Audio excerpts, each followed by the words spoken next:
皆さん、こんにちは。ヒロのポッドキャストを運営しています。ヒロと申します。皆さん、いかがお過ごしでしょうか。私の住んでいる函館は、もう日々ですね、寒くなってきて、本当にもうダウンを着ないとそろそろ風邪ひいてしまうなと、そういった寒さになってきた時期に、なってきておりますが、皆さんの地域はどうでしょうか。寒いでしょうか、それとも暖かいでしょうか。ぜひコメント欄で教えていただければなと思います。さあ、今日はですね、テーマですが、函館市の、湯の川方面で、冬に子供とどこで遊ぶというテーマを今回は掲げさせていただきました。我が家にはですね、1歳の娘が1人います。最近はもう少しだけですね、言葉を覚えてきて、もうはいとかですね、落ちちゃったという言葉は、なんとなくこう聞こえるように、なってきまして、本当にですね、去年まで、本当に何にも、できなかったのになというところなんですが、もう日々、娘ができること増えてきているということで、本当に成長しているなというふうに最近感じております。そんな娘ですが、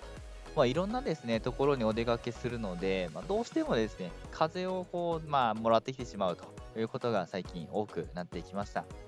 で、鼻水を流したり、咳き込んだりするのを見ていると、本当にちょっとですね、かわいそうだなというふうに思うようなことが、ちょっと増えてきました。これからの季節、特に寒くもうなってきていますので、ますますですね、風邪をひきやすい時期、こちらが続いていくのかなというところでございます。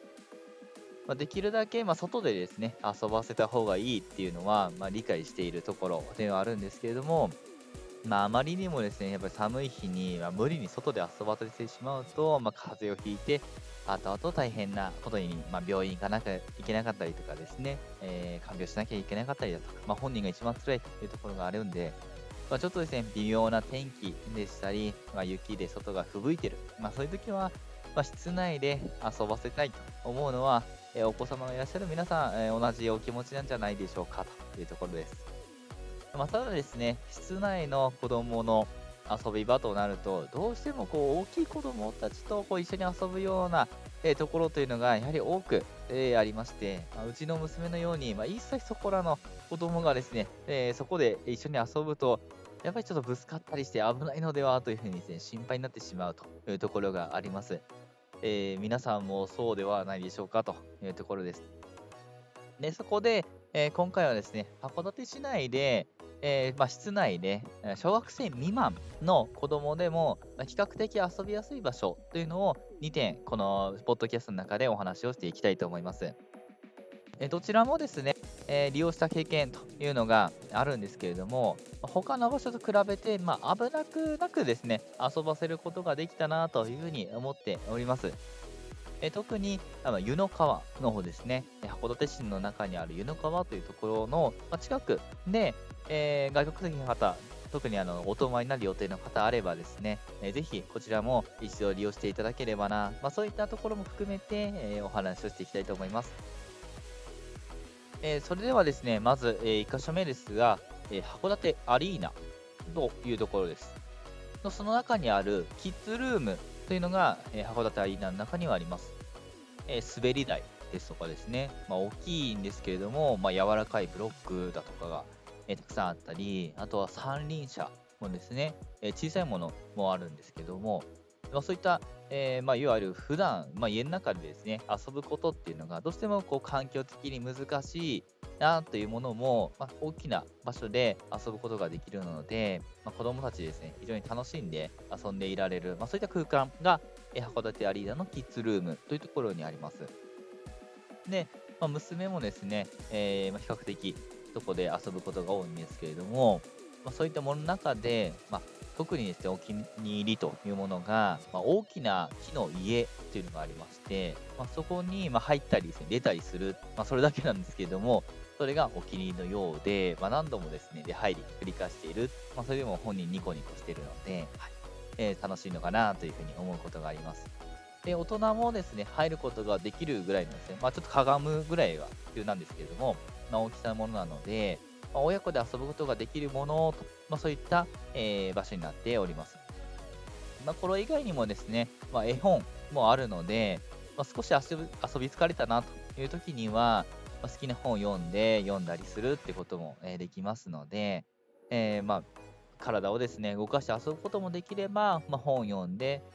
座って落ち着いて遊ぶっていうことも、できる、そういった環境になっております。私たちは、週末に行くことが多いんですけれども、お母様だけではなくて、お父様方もたくさん来られてるなという印象があります。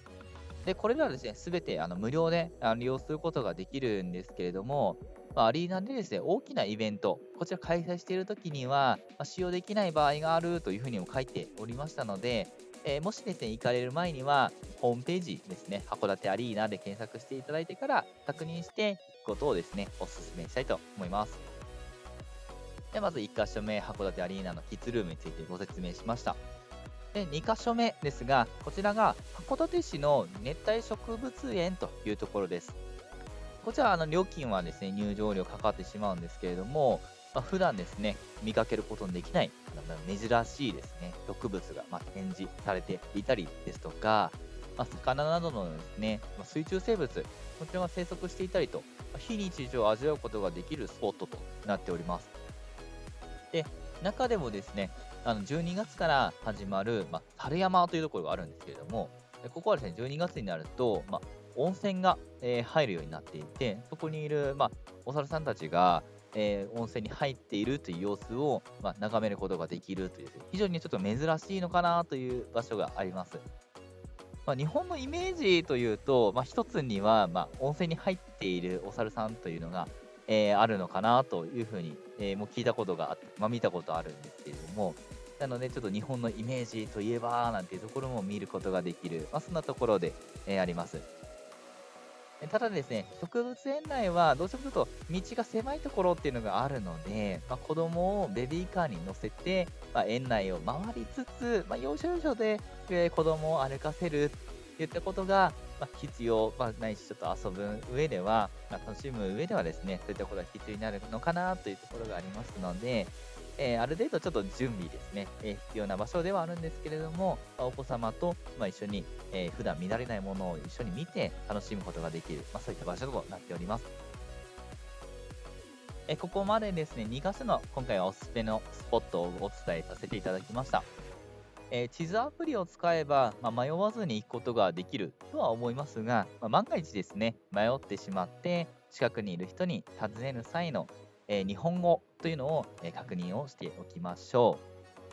う。最初に紹介した函館アリーナに行く際に、もし、道に迷ってしまった場合はというところなんですが、というところなんですけれども、その場合は、すいません、函館アリーナはどこにありますかと聞いていただければ、よっぽどですね、急いでる人以外であればですね、探してくれると思います。もう一度繰り返しますね。すいません、函館アリーナはどこにありますか？こんな感じですね。で言っていただければ、皆さんですね、教えてくれると思いますので、ぜひもし迷った時には、こちら、使っていただければというフレーズでお伝えさせていただきます。で、もしですね、日本語が通じるか不安だなという方は、ゆっくりとですね、英語でお伝えしていただいてもいいのかなと思います。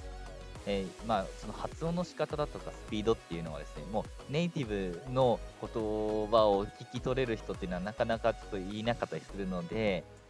私ちょっとこれから言ってみるんですけれども、こんな感じで言っていただければきっと聞き取ってもらえるかなと思います。こちらですね、言いますね。Excuse me, where is 函館 Arena? こんな感じで聞いていただけると、きっと、聞き取っていただけるかと思います。なので、本当にネイティブの人から比べたら多分、全然、イントネーションとか発音ですね、違うと思うんですけれども、Excuse me, where is 函館 Arena? とゆっくり、そしてちょっと強めにですね、聞いていただければ、聞き取ってもらえるのかなと思います。どうしても難しければ、素直にですね、翻訳アプリ、こちらを使っていただければ、いいのかなと思いますので、こんな感じでですね、もし道で迷った際には、こんな対応をしていただければと思います。さて、ここまでですね、函館市内で子供を室内で遊ばせられる場所と、道に迷った時の言葉についてお話をしてきました。できるだけ難しい日本語は使わずにお話をしているつもりではありますが、わからない単語ですとか表現があればコメント欄でお知らせいただければと思います。翻訳機能をですね、使いながら返信で説明をしていきたいと思います。日本語でコメントしていただいてももちろん構いませんし、英語でもその他の言語でも大丈夫です。日本語でコメントするのが不安だという方も、ぜひここのコメント欄、練習の場として使ってもらいたいなと思っておりますので、間違っていても全然大丈夫です。私はですね、先ほどもちょっと、英語お話ししましたけども、本当に勉強中、でありまして、英語でですね、コメントするときに、いや、間違ってたらどうしようかなと思うことがもうたびたびあります。でもですね、ここは本当にもう皆さんなんとなく伝われば大丈夫ですので、ぜひコメントください。もしわからなければ、私の方から申し訳ないですが、ちょっと内容が分かりませんでしたというふうに返信させていただきますので、安心いただければと思います。ただですね、他の人が見て、どうしても不快に思う、そういう表現だけは気をつけていただければと思っております。その他、日本のこと、日本の家族の過ごし方など、気になることがあれば、こちらもぜひコメント欄で教えてください。特に多い内容に関しては、ポッドキャストのテーマとして取り上げをさせていただきます。それではまた次のポッドキャストでお会いしましょう。ひろでした。